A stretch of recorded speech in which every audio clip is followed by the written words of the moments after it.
morning, good morning. Welcome, welcome, welcome. Good morning, good morning, good morning. Come on into the space. Good morning, good morning, good morning. Let me make sure that we are up in all spaces. Good morning, good morning, good morning. Good morning. I am Reverend Dr. Melva L. Sampson. Yes, your digital griot, curating this here digital Hush Harbor Pink Robe Chronicles. And it should go without saying that I absolutely trust Black women. Good morning, good morning, good morning. And the folk, Ashe, and the folk. Good morning to each of you. Welcome, welcome, welcome, welcome. Come on and tag your friends and let them know we're here. Good morning. Let them know that we are here, that we are on live on both YouTube and Facebook. Welcome, welcome, welcome. Yes, we are streaming. We are streaming. Morning, morning, morning, morning, morning, morning, morning, morning. All righty. Good morning, Shamika Hampton. Good morning. So I'm going to be moving between screens today because I don't know where my chat is. Good morning. It's a lot going on. I thought I tested well last night. Here it is. It's coming up. Good morning. Good morning. Good morning, Dr. Marilyn. Good morning, Digi Deacon Natasha. Good morning, the Saint. Hey, hey, hey. Let me see if there's some over here. Nope, there aren't. All right. Okay, so Natasha, I'm gonna need you to hold down YouTube because I'm gonna have to move in between Facebook and YouTube to see the comments here. Good morning, good morning, good morning, Candace. Good morning, Carmen and Margaretta, Akosua. Good morning to each of you. Good morning. Let me go back up and see your comments. Jamie, hey, hey, hey. Hey, hey, everybody. Hey, everybody. How y'all doing? How y'all doing? Come on in. Come on in, Rihanna. Come on in. Good morning, Vanessa. Good morning, Carmen. Good morning. Good morning. Good morning to each of you. Good morning, Kim Kedrick. Good morning. Let me go. Oh, you know what? I know what's happening. Hold on a second. I know one thing that's happening is I need to open up my privacy part so that you all can share. That's one thing that's happening. All right. Now you should be able to share. Yeah, yeah, yeah. Just taking a second. Good morning, Dr. Monica. Good morning, Shaq. Good morning, Carla. Hey, y'all. Hey, y'all. Come on in. Yep, you should be free to share now. It should be moving right along. Yep, yep, yep. It's opening up. Oh, here's my Facebook. Shay. Yeah, yeah, yeah. Good morning. Good morning. Hey, everybody. Hey, hey, hey, hey, hey. Listen, for those of you who are new, welcome to this digital hush harbor. To my peeps over on YouTube, to my peeps on Facebook. I was trying to actually go live on Instagram also this morning, but I had my daughter's iPad and somehow I unlocked her out of her Instagram account. So, oh well, I know she's going to deal with me later. But here we are together. A lot is going on in the world. We have all been made aware, and if you didn't know, I don't know how you wouldn't. But this world is in the midst of yet another war, rooted in greed and supremacy and superiority and capitalism and all of the things. And so the heaviness, I know one thing that I was feeling was just, just imagine you are going about your daily routine, and everything is turned upside down, and so I'm thinking about all people who are victims of war, including people right here in these yet to be United States of America. We experience war. Some of us who live in certain areas experience war on the daily. Those who whose spirit house particular types of bodies, also face uncertainty daily, who often live in a liminal space between certain death and questionable exchange. And so I just want us to be mindful, particularly as we are moving through or moving toward the Lenten season, which is about reflection, but it is also about heaviness. Some of you I know will begin to engage in your traditional fast, and I invite you to fast with to engage with Dr. Monica Coleman in her 40-day faith devotional. So you can go to Natasha, if you would type the number 40 day FO excuse me 40 dayfaith.com. So 40dayfaith.com, 40dayfaith.com, 40dayfaith.com, to journey with Dr. Monica for 40 days through the Lenten season. She is giving Pink Robe Chronicles a special discount code, and it is PRC40. PRC40. Good morning to all of you who are joining. It is PRC40, where you will get $9 off of the price of the 40-day devotional. So I encourage you to do so, to do that. Also, for those of you who also may not have known, just before we get started, it is very important. What shall we say about these things, about the governor of Texas issuing the charge to have parents of trans children prosecuted for any alteration that a trans child may be seeking. I wish I had the words, but I really don't. I'm really absolutely speechless at how horrific humanity is towards one another, and certain types of humanity, if you know what I mean. I'm undone. I am undone. And so, friends, there is much to light a candle about. There is much to meditate on. There is much to pray about. There is much to call on ancestors for. There is very much to do. And finally, before we get started, I just want to invite us to pray for our sister community, LaVon Briggs. For those of you who read her social media post, then you know. For those of you who haven't, I invite you, I will not repeat it here, but I will invite you to go and read her post. Well, absolutely, yes, I absolutely will, because she shared it, and that we might also share the message to anyone. And I posted earlier, to anyone, and particularly to any man who feels that it is okay to sexually violate a woman, a person, in this case a woman, who identifies as sex positive and is liberated. To think that a person does not have boundaries and to not honor their boundaries is absolutely wrong. It is absolutely shameful, and it's problematic. And I'm absolutely sick at the silence of some in our community, particularly some men in our community. And I'm also even more sick at the questions of why. Well, why that? Well, how did this? And if only. I'm very sick. And I think we all need to be screaming from the rooftops, from the rafters, and confronting, because if it happens to one of us in the spirit of Ubuntu, it happens to all of us. So I'm praying, we're praying. I'm inviting the Pink Robe Chronicles community to visit LaVon Briggs' Facebook page and her Instagram page to show her some love. There you will also find her Cash App and other things if you want to support her in those ways. Ashe.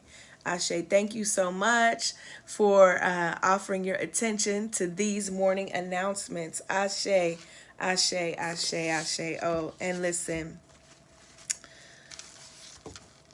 I'm super excited about today. I've been excited about every week. Every week I have been excited. And so, let's just get into it for those who have not been aware of the good work that we've been doing. So, these are just a few of the works that we've been moving through. For those of you who are new here, we have been centering Black women's writings as sacred text. Oh, my, how refreshing it is to say that. How refreshing it is to feel that. Just how refreshing, Ashe, where we have been centering Black women's writings as our sacred text. And these are just some of the texts that we've engaged. Dr. Velma Love's Divining the Self, Dr. Walker Barnes, Shaniqua Walker Barnes, Too Heavy a Yoke, Dr. Monica Coleman, Making a Way Out of No Way, Candace Marie Bimbo's Red Lip Theology. We also, let me see, we also did Bell Hooks Talking Back. Ashe, we read together as a ritual of mourning in community. And we also read in community Dr. Renita Weems' Listening for God. And so on today it gives me great pleasure that we would get to enter into a conversation about this beautiful text. This here, Flesh by Cole Arthur Riley. Cole Arthur Riley is the creator of Black Liturgies. If you do not follow Black Liturgies on Instagram, I encourage you to do it ASAP, make haste. And then right after you follow Cole's Black Liturgies, please follow Pink Robe Chronicles on Instagram. Thank you for those of you who are following. I definitely appreciate that. I would love to get to 1,500 today. Last week, you all helped us get to 1,000 on Instagram, on YouTube, and so if we can get to 1,500 today, we're close. I think we're at like 1,489. I'd be greatly appreciative. But this great work here, I'm excited to read in community with you. Such a beautiful spirit and presence. Also happens to be my home girl. She was raised up in Pittsburgh for some time, and so it is only right. So as is our custom, I will always begin reading with the preface. Something I learned a long time ago. Don't ever skip over the preface. There are some good nuggets in the preface. The preface is exactly that. It is the pre. It is giving you the pre-work, helping set the context, right? Before you even get to the introduction. So the preface is always important. Shout out to DigiDeacon Natasha Robinson, whom helped to bring this to fruition, being present in the spirit. Thank you for those of you who have gone over to Pink Robe Chronicles and have started following us already. I'm so appreciative to you. Now do me one more favor. Go ahead and share this right now. If you are on Facebook, go ahead and share this right now. I'm sharing it to the Pink Robe Chronicles page, and I invite you. Thank you, Gina. Thank you, Malika. And I invite you all to share right now. Let them know we're about to get into this here flesh so that they could come on, right? If there are 58 people on here, I would love for 58 people to go ahead and share so that we don't keep all of this good news to ourselves. I see over here that this YouTube is burning up. Hey, YouTube. It is good to be with you all. All right. So for those of you who have the book, I invite you. I'm going to be in the preface. For those of you who don't, you can, go ahead and purchase it. And can I ask you one more favor? If you would consider purchasing your book from an independent bookstore. Now, I did not because I was in a rush and wasn't thinking, and I wanted to get it by today, although I had started listening to it. I also like the way the pages feel when I'm turning them, and I wanted the physical book. And so I ended up getting it from a bigger book dealer. But I want you, if you can, if there is a independent book dealer in your area, but you can always get online and order from places like Karis Bookstore in Atlanta, Georgia, Bookmarks here in Winston-Salem, What's the black owned bookstore in Greenbrier Mall? For those of you who are in Atlanta, Medu Books, MEDU, in Atlanta. And so wherever you are, the title of this book is This Here Flesh: Spirituality, Liberation, and the Stories That Make Us. This Here Flesh. And this is what it looks like. By Cole with the C, Arthur Riley. Hey, J Exodus, Dr. J Exodus Hooper. It is good to see your name right here. Listen for a word from the Lord, because there are many in here. Her preface is titled On Storied Contemplation. On Storied Contemplation. I have a favorite sound. To be precise, it's not a singular sound, but a multitude. Have you ever stood in the presence of a tree and listened to the wind pass through its leaves? The roots and bodies stand defiant and unmoved. But listen, the branches stretch out, their tongues and whisper, shh. Trees make symphonies without their trunks ever moving, almost as if the stillness of their centers amplifies the sound. The tree may appear still, but if you look closer, you'll see that each leaf flails with breath. The tree may seem alone, but plow deep and you'll unearth its secret gnarled roots, the grotesque and the beautiful, creeping in the soil, reaching towards the ancestors. Thomas Merton said, no writing on the solitary, meditative dimensions of life can say anything that has not already been said better by the wind in pine trees. Pine trees. I hold this close. My spirituality has always been given to contemplation, she writes, even before anyone articulated for me exactly what the contemplative was. I was not raised in an overtly religious home. My spiritual formation now comes to me in memories, not creeds or doctrine, but the air we breathe, stories, myth, and a kind of attentiveness. I have to sip my water on this. Somebody tell the people what it means when we sip the water. My. Hee. Whew. I want to read that sentence again. I was not raised in an overtly religious home. My spiritual formation now comes to me in memories, not creeds or doctrine, but the air we breathe, stories, myth, and a kind of attentiveness. Yes, Monique, memories, not creeds.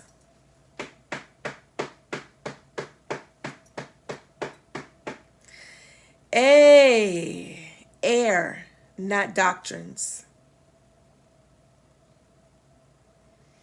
Stories and attentiveness. How many? Let me keep going. Let me not stop here. There's so many rich things here. From a young age, my siblings and I were allowed to travel deep into our interior worlds to become aware of ourselves, our loves, and our beliefs. And still, my father demanded an unflinching awareness of our exterior worlds. Where is home from here? What was the waitress's name? Where do we look when we're walking? If a single phrase could be considered the mantra of our family, it would be, pay attention. Later, in the arms of white intellectuals, much of what I absorbed of the contemplative life rested on demands of knowledge, silence, and solitude. I learned to read the words of dead men and go on silent retreats and listen alone in my room, all in hopes of hearing something true of God.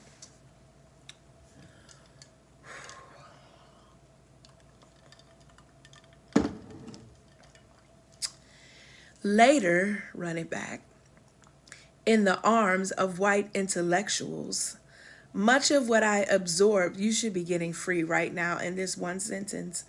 Much of what I absorbed of the contemplative life rested on demands of knowledge, silence, and solitude. She is describing the academy.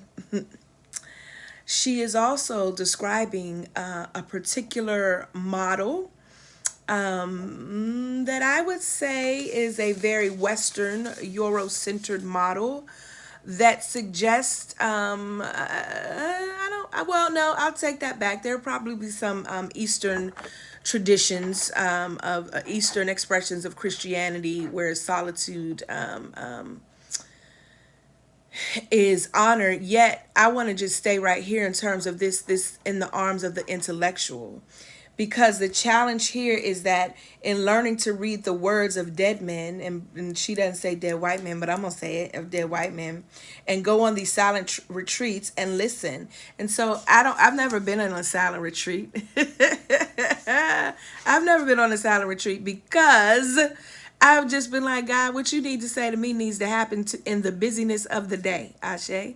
Yeah, in the busyness. And I think that possibly some of us struggle with hearing the voice of God, which is very much the sound of our own voice, because we are locking ourselves away in an attempt to hear when God is speaking in movement. Ashe, come on, Dr. Hooper.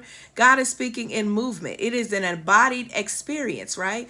We are hearing, we are moving, we are hearing in the midst of moving. We are hearing while we're at the bus stop. We're hearing while we are, in the midst of packing lunches. We are constantly hearing, and this idea that you can only attach yourself to the holy, that you can only get clear on the holy is if you have knowledge of silence and solitude. Now, silence and solitude has its place, absolutely.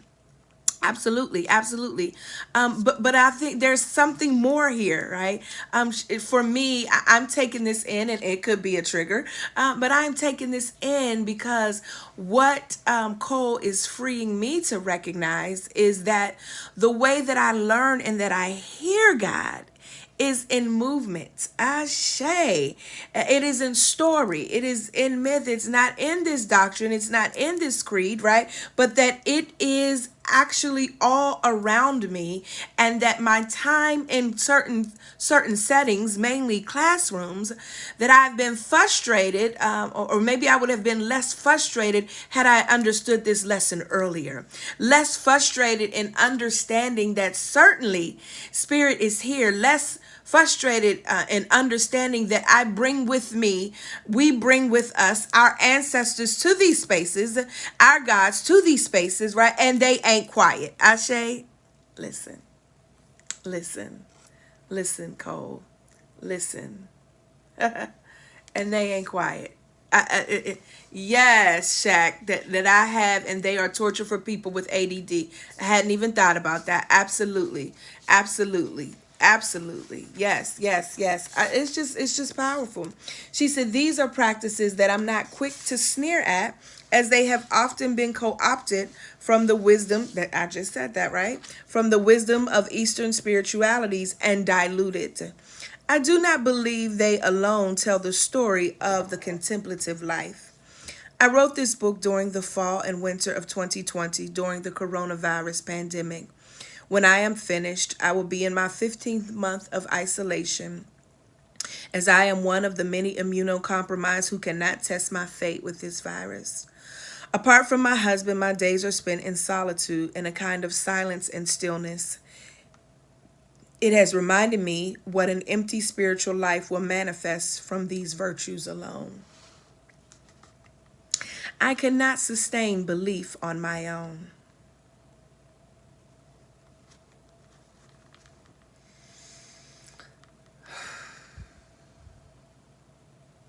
And I am learning sometimes the most sacred thing to do is to shout.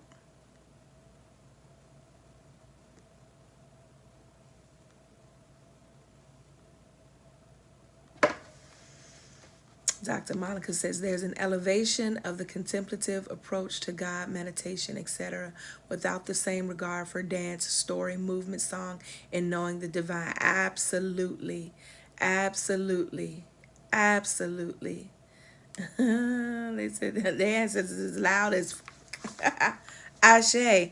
But can y'all get into this? I cannot sustain belief on my own.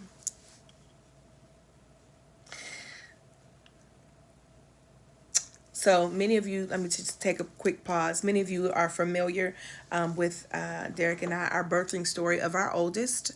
I've shared it widely. And a part of that story is that when we were received the news that our pregnancy was in danger, I just my belief was really, it was low, very low, low. And I remember coming through the gates of Spelman and hearing that I needed to pray. And I remember saying out loud as I was driving to my parking space, I don't have it in me. I don't have it in me. I can't. I can't. I don't even know what to say. Like if I were, I just don't, I'm that upset. I'm that frustrated. I just don't know what to say. And so when I got out of my car, and instead of going directly to my office, I went to a co-worker's office. And I went to her office and I said, Felicia, those of you who know my dear friend, Queen Mother Felicia Pearson Smith, I said, Felicia, I need you, and we called some other friends, I need y'all to pray because I just can't do it. Like I don't have it in me. I'm not suggesting that this is what she's saying, but this is what this is bringing up for me. And I said, I just don't have it in me. And all throughout the day, maybe 3 or 4 women came and prayed then. And then when I got back to my office, some other folks came over. But all throughout that day, until the end of the day at midnight, there were folks who helped to sustain my belief because I did not have it. It means this faith, particularly in my African-centered womanist view, is not meant to be sustained alone. We are not meant to do anything alone, really. That we are really called to be in the collective. It is an Ubuntu, right? Philosophical understanding, a way of being.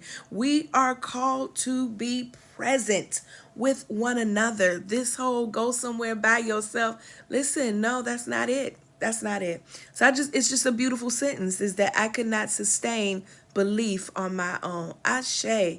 I don't know who might be there right now just really struggling, period, right? Just struggling and really hard to sustain belief in anything. I just want to say that I see you, we see you, and we are here, and we are standing with you.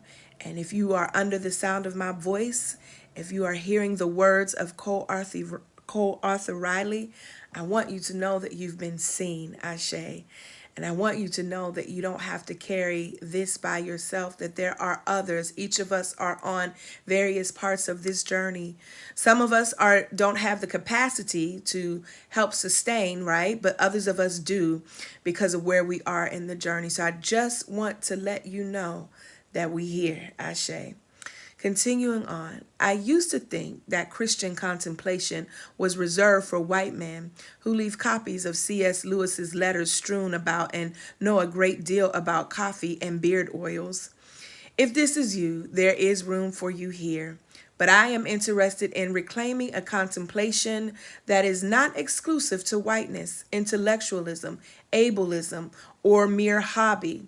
And as a black woman, I am disinterested in any call to spirituality that divorces my mind from my body, voice, or people. To suggest a form of faith that tells me to sit down alone and be quiet, it does not rest easy on the bones. It is a shadow of true contemplative life, and it would do violence to my black woman soul.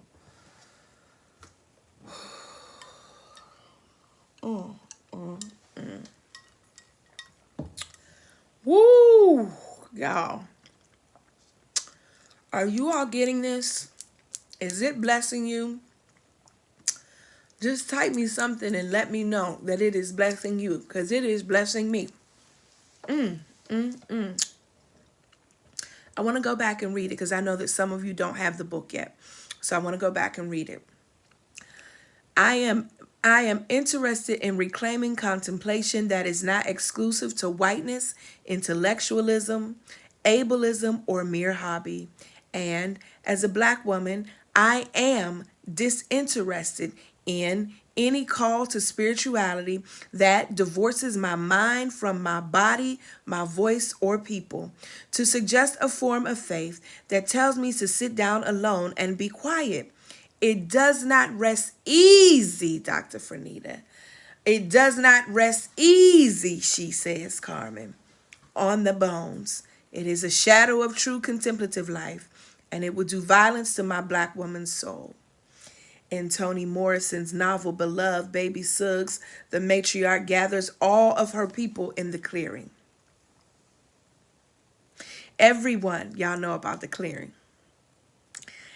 Everyone, this is the inspiration for the clearing. Everyone is standing on the edges, waiting in the trees for her to begin to preach.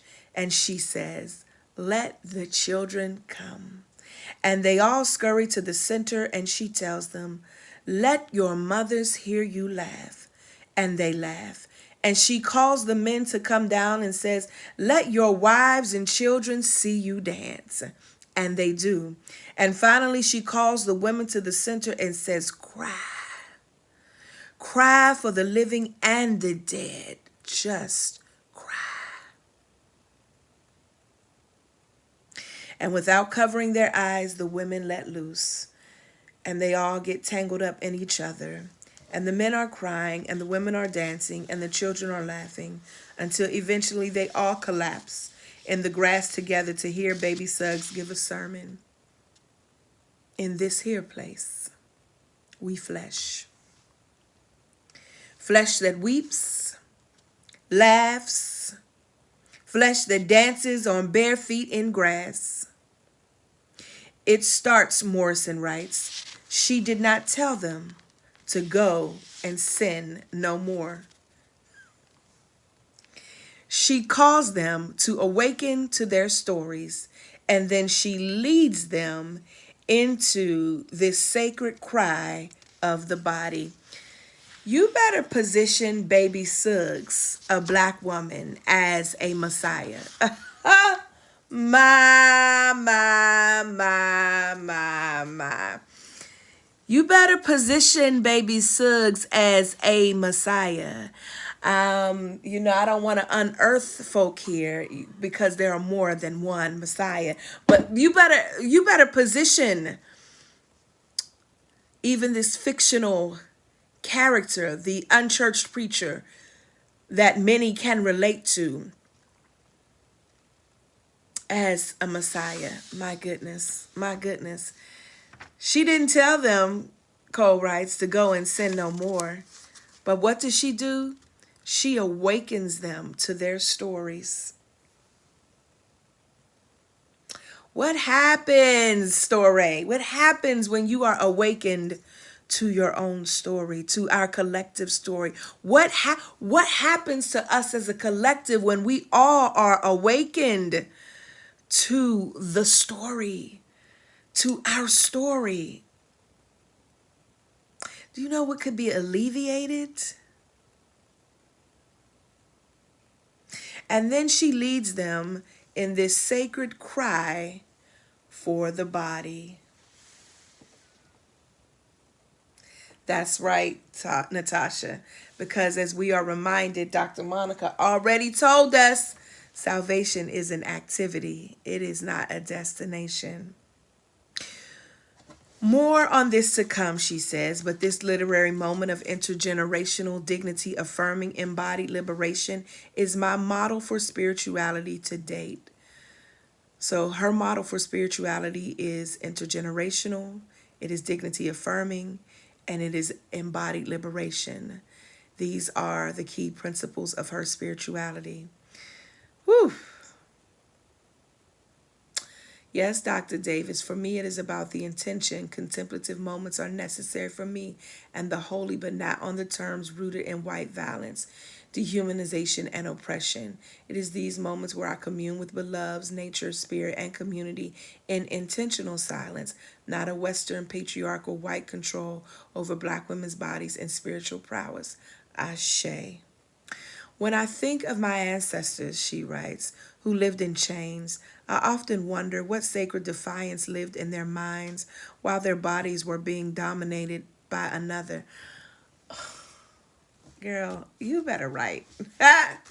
You better write and ask the question. Oh my. Yee. I often wonder. I just love good sentences. I love imagery. I often wonder what sacred defiance lived in their minds while their bodies were being dominated by another. For the field and plow and whip can certainly affect the mind, but they cannot possess it. What hidden things of old crouched in the corners of my great, great, great, great, great grandmother's consciousness as she stood in the cotton fields? What stories, dreams, and beliefs about God hugged the crevices of her brain? The oppressor has no power in those deep and secret places. Much of Black spirituality, while enslaved, had to live and breathe in these crevices, every veil holy ground. A faith that depended on the interior life. In this way, contemplative spirituality is in Black blood, but it is not a spirituality of disembodied, solitary, intellectual musing. It is a way of being together in the clearing. Y'all better know about the clearing. With God. And we get there by descending into the stories that reside in our bodies. My goodness. Whoo, I wish you all could. This thing is pulsing through me. Whoo, whoo, whoo, whoo, whoo. Oh my gosh. This thing is pulsing through me. Mm, mm, mm.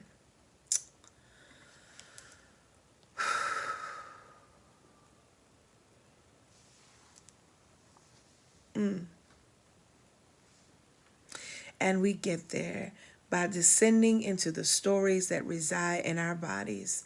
For me, most simply, contemplative spirituality is a fidelity to beholding the divine in all things, in the field, on the walk home, sitting under the oak tree that hugs my house. It is a sacred attention. And as we pay attention, we make a home out of a paradox.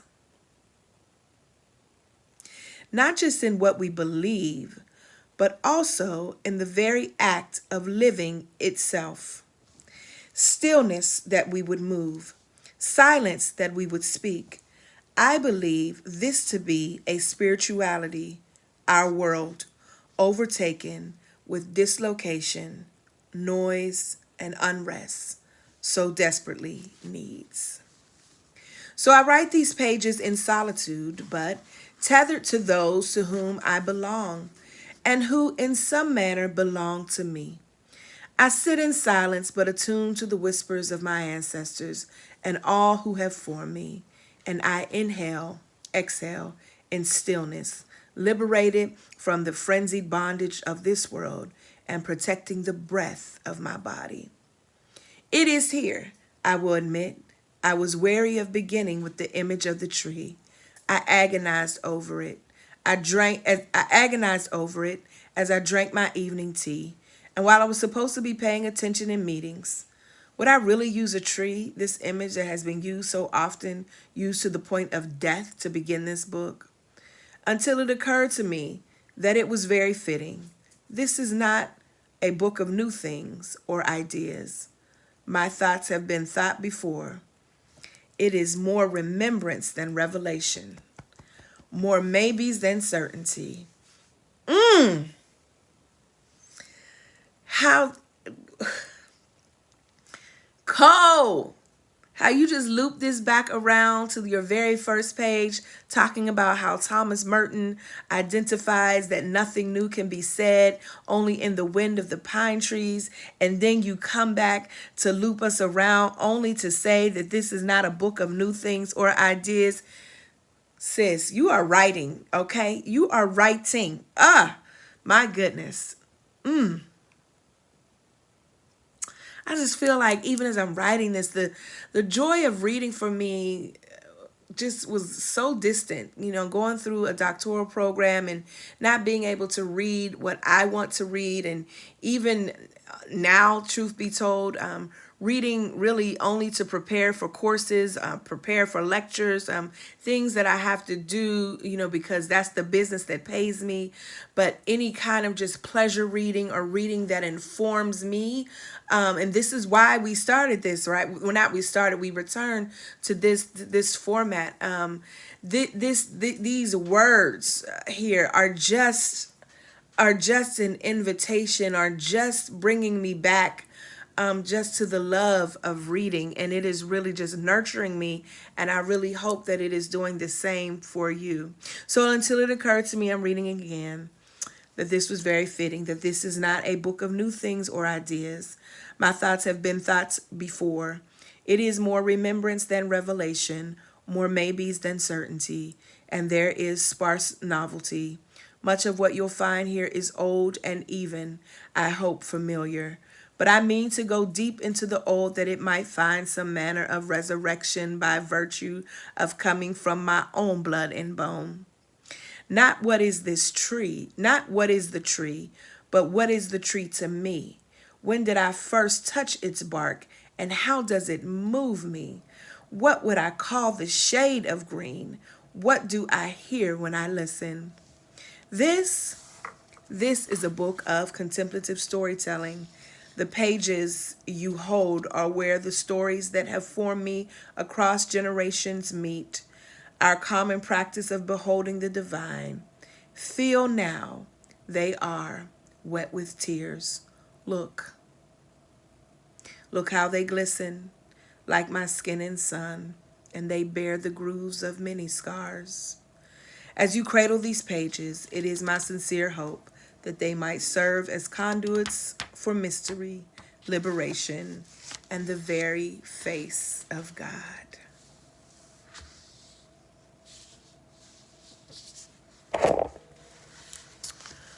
Woo! Wow.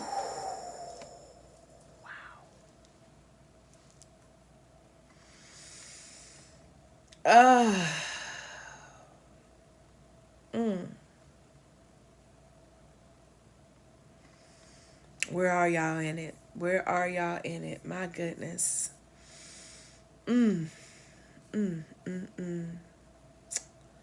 Yeah. Ashe. I have a few more minutes, so I'm just going to go ahead into, wow. That tree, y'all. Yep, that tree.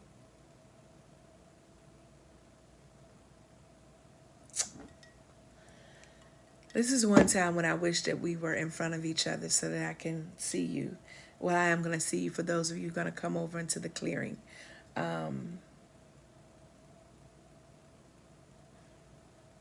It's simply beautiful. It's simply beautiful. It is simply beautiful.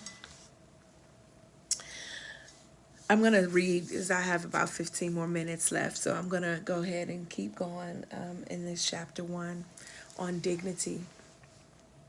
A baby burst out of a great black womb saying, "It is what it is, what it is, and he is my father."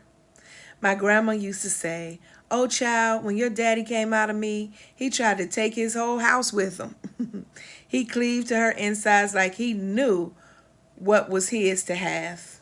My father was born smooth. He glides and sways when he walks, cuts his hands through the air in meaningful arcs when he talks like he's in a ballet. I've never seen the top of his head because I've never seen him look down. He told me from a very young age, keep your head up, relax those shoulders, and let that skin shine. That is the exact same thing my spouse says to our daughters. The exact same thing. He told me that black was beautiful, and it seemed to me that he was a man who would never think to apologize for his existence. Some people are born knowing their worth. I was an anxious and insecure child. I tiptoe around with my shoulders cupping my ears like a perpetual flinch. I believe my father saw this in me and did what he could to drown out whatever primordial voice had told me to fold up my personhood into something small and negligible. Every morning he squeezed my sister and me in between his legs as he methodically parted out our hair and laid grease on our scalps. He'd spend what felt like hours propped up in his chair, leaving us with braids stretching in all directions, barrettes and bollies gripping the thick black curls. And when he finished, he would lick both thumbs and press them against our shaggy eyebrows and say, "You look good, honey. Do you feel good?" This was our ritual, and in time it formed us. Toni Morrison's novel Beloved has become a sacred text to me. It tells the story of a family once enslaved, now making their way in freedom as they dwell with the ghost force that haunts their home. When Morrison takes us back to the clearing, the family's matriarch, Baby Suggs, preaches a message to all the women and the men and the little children who lie in the grass after dancing, laughing, and crying together. After leading them in a practice of liberation with their bodies, Baby Suggs Holy says this: "In this here place, we flesh that weeps, laughs, flesh that dances on bare feet in grass. Love it hard. Yonder, they don't love your flesh. They despise it. They don't love your eyes. They just as soon pick 'em out. No more do they love the skin on your back. Yonder, they flay it. And oh, my people, they do not love your hands. Those they only use, tie, bind, chop off, and leave empty. Love your hands. Love them. Raise them up and kiss them. Touch others with them. Pat them together. Stroke them on your face, 'cause they don't love that either." This necessary ritual from the womb we must repeat with regularity, that to love ourselves is to survive. I believe that is what my father wanted for me and knew I would so desperately need: a tool for survival. The truth of my dignity named like a mercy new each morning. I cannot say with precision when I came to believe him, or if I ever truly have. But the knowledge began with my father and Toni Morrison and stretches back into God, the origin story of the world and the dark and the stars and the hold. And that hold, it is one of dignity. The divine is in us. When I first heard that all humans were created in the image of God, I pictured God with a million eyes and a million noses and a million mouths. It was horrifying. But what did this mean, all humans? If God walked in the Garden of Eden, whose two legs did God walk with? Did they look like mine with knees black and ashy?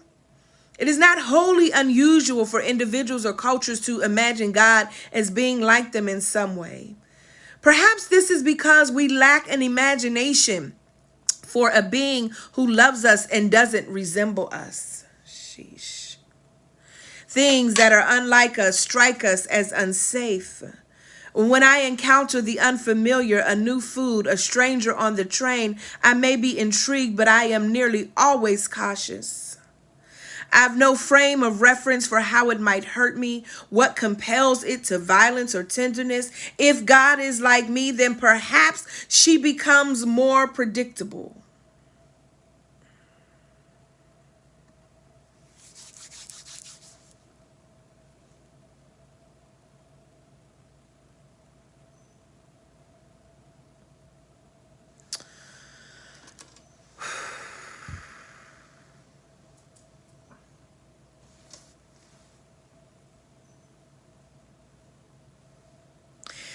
safer.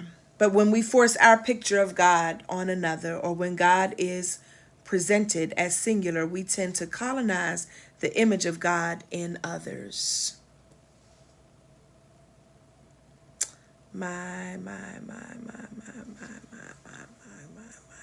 I've not posted the link yet to the clearing. As a default, I imagine God as a white man. Even now that I know the tragedy and the lie in the image, it seems to be branded on my soul. I used to feel guilty because of this. But what else should be expected of me with all the stained glass and oil printings? Does the church truly believe that God might look as much like me, gap teeth and skin like glistening leather, as a white male? It has damaged many to think that the holiest being that ever was looks precisely like the man who kept our ancestors in bondage. It takes time to undo the whiteness of God. When I speak of whiteness, I am referring not to the mere existence of person in a particular body. I am referring to the historic, systemic, and sociological patterns that have oppressed, killed, abducted, abused, and discredited those who do not exist in a particular body. Whiteness is a force. It moves in religion in the same manner it moves in any sphere of life. In art, it might look like the glory of the American Western film and the lie of white bravado. In global development, the lie of the white savior. These are spiritual afflictions in and of themselves. But in religious communities, when whiteness becomes inseparable from the character of God, you'll find customs such as evangelism equated with conquering, but admissible under the guise of love. You'll find guilt-driven spirituality, which is obsessed with alleviating guilt and becoming clean. For whiteness always carries the memory of what it has done to those in bodies of color, and guilt is its primary tormentor.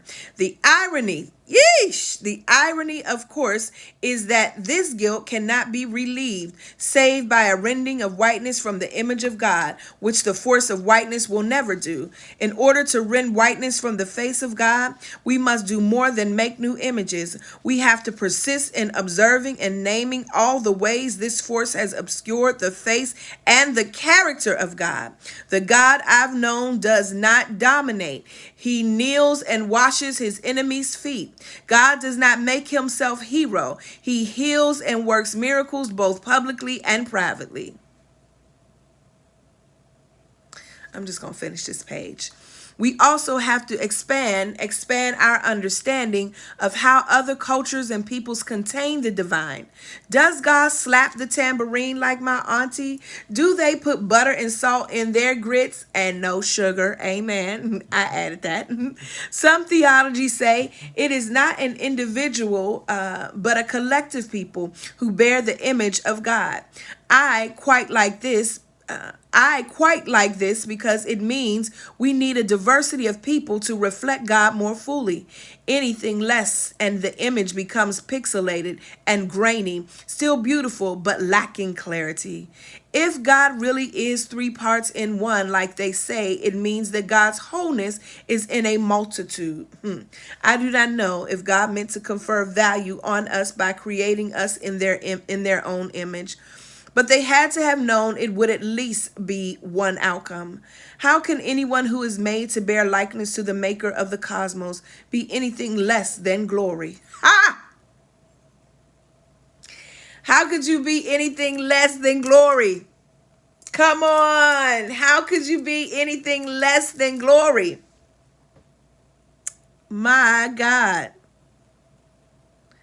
How could you be anything less than glory? This is inherent dignity. I do find it peculiar that humans have come to wield this over the rest of creation as though we are somehow superior. I don't believe this to be the case. Sometimes I wonder if we knelt down and put our ear to the ground, it would whisper up to us, yes, you were made in the image of God, but God made you of me. We've grown numb to the idea that we ourselves are made of the dust, mysteriously connected to the goodness of the creation that surrounds us. Wow. Wow. Wow.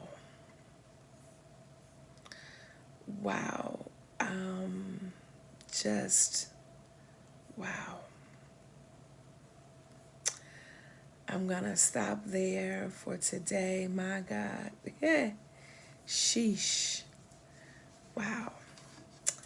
I am going to put, it's what, y'all? Y'all, that's just what I can say. I am putting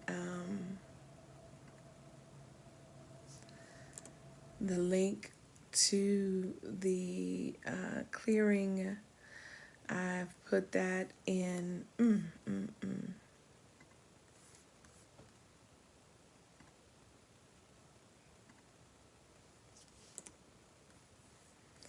Yes, yes, yes, yes, yes, yes, yes, yes, yes, yes, yes. Ooh. Yeah, I believe I put it in the. Oh, it's too many words. Okay. Hold on. Natasha, will you wait a minute? 1 second, friends. Let me get something with that you can Oh, y'all better be in here waiting. 1 second. 1 second. My goodness, my goodness. My wow. It's just give me a second.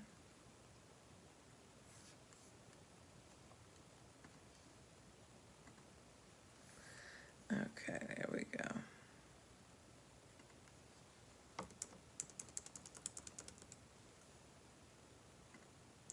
Okay, I put a link in on YouTube. Natasha, I put the link here. Thank you so much for being present, for coming. We invite you to come on over into our more personal space. I will see you all next Sunday. Remember Dr. Monica, who has provided for us. Go back up in the chat and read that. If you're on Facebook or YouTube, you can see it. You will also be seeing a live Eventbrite invitation, I guess, announcement from me, and with more visuals coming this week, that is announcing an event for the clearing on March 26th, March 26, 2025, for those of you who have been, I'm sorry, what did I say, 2025? Listen, I'm real futurist. 2022, excuse me. And this is, I've invited 8 of my good friends, mentors, colleagues to have a conversation with us around the question, what will it take? So I hope that you will look at it and consider it and come and join us. It's limited seating. It's not for a broad audience. Those who know this is for them knows that it's for them because it's something that they've been contemplating. So I've not opened it up to, I think it's only open to 50 folk. So I welcome you to come, and I'm going to head on over